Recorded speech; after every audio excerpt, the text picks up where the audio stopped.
तो मियाँ साहब क्या खूब कहते हैं, दुनिया डाडी असी अमाड़ डर दे उफ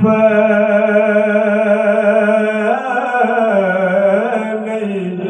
कहंदे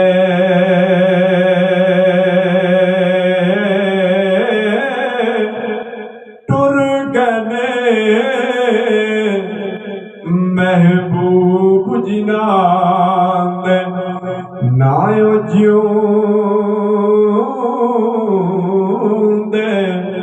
तिना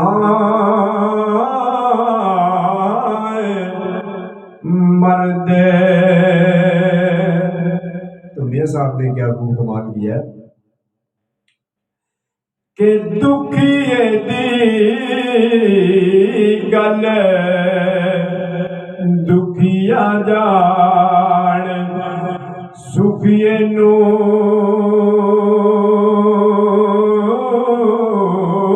की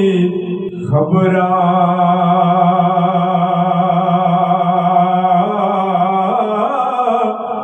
ओ पिछड़ गए महबूब जिनांद ओ रोंदे ने तक तक कबरा ते लंबी रात जुदाई वाले सोवर आंदी केड़ा खबर ले आवे